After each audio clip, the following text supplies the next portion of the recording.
ተነስተልን እንዴት ናችሁ? እስኪ ይሄን ቪዲዮ አብረን ተመልክተን እንመለስበት። ፋሚሊዎች ዛሬ እንግዲህ ይዤላችሁ የመጣሁት በጣም አስደንጋጭ የሆነ ዜና ነው። በትግራይ ክልል እንግዲህ የ77 ድርቅ ድጋሚ ሊደገም ነው። በእርግጠኝነት የምነግራችሁ አሁንም የትግራይ ህዝብን በረሃብ ይሄ ሰውዬ ሊገድል 77 ድጋሚ ሊመጣ መሆኑን አስረግጬ እነግራችኋለሁ። ለምን ቢባል በሰኔ 30 ሊያልቅ የነበረው ትምህርት ቤት በአስቸኳይ በ20 ቀን እንዲያልቅ ተብሏል። እንደገና የመንግስት ሰራተኞች በአጠቃላይ ልጅ ያላቸውም ልጅ የሌላቸውም የመንግስት ሰራተኞች በምንም አይነት መልኩ ደሞዝ እንዳይጠይቁ ደሞዝ እንደማይሰጣቸው ይፋ አድርጓል። እንግዲህ እነዚህ ሰዎች ቤተሰብ ያላቸው የመንግስት ሰራተኞች ቪዲዮ ይሄንን ይመስላል። በተለይ ሴትዮ እያወራች ያለችው ሁኔታ ትክክል ነው። አሁን ትግራይ ውስጥ እየተካሄደ ያለው ወይም ደግሞ በቲፒኤልኤፍ እየተደረገ ያለው ሙከራ ለህዝቡ ምን አይነት ጉዳት ያመጣል ስንል በትክክል ነው ያስቀመጠች። በወሎ ውስጥ ወይም ደግሞ በክፉ ዘመን የተከሰተ የ77 ረሃብ የትግራይ ውስጥ ሊከሰት ይችላል ማለቷ ትክክል ነው።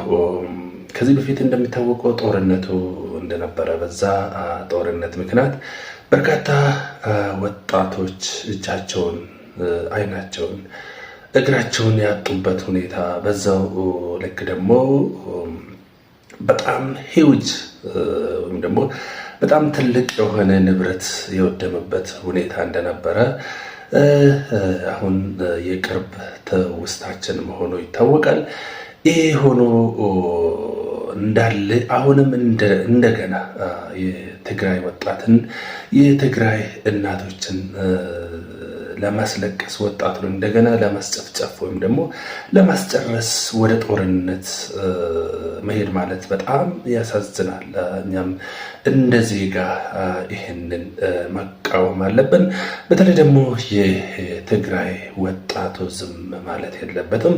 ምክንያቱም ከጦርነት አይተናል። ጦርነት የትግራይ ህዝብ ምን እንደሆነ አሁንም ወደ ክፍለ ሀገር ወይም ደግሞ ወደ ቪሌጅ ስንሄድ ጦርነት ወይም ደግሞ ረሃብ እንዳለ ይታወቃል። ይህንን እያየ ቲፒኤልኤፍ ወደ ጦርነት እንደገና መገስገስ እንደገና ጦርነት ውስጥ ለመግባት ጥረት ማድረጉ በጣም ያሳዝናል ላለው እኔ ባጭሩ።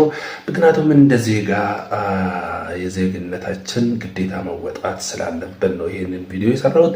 ያኔ በጦርነት ጊዜ በጣም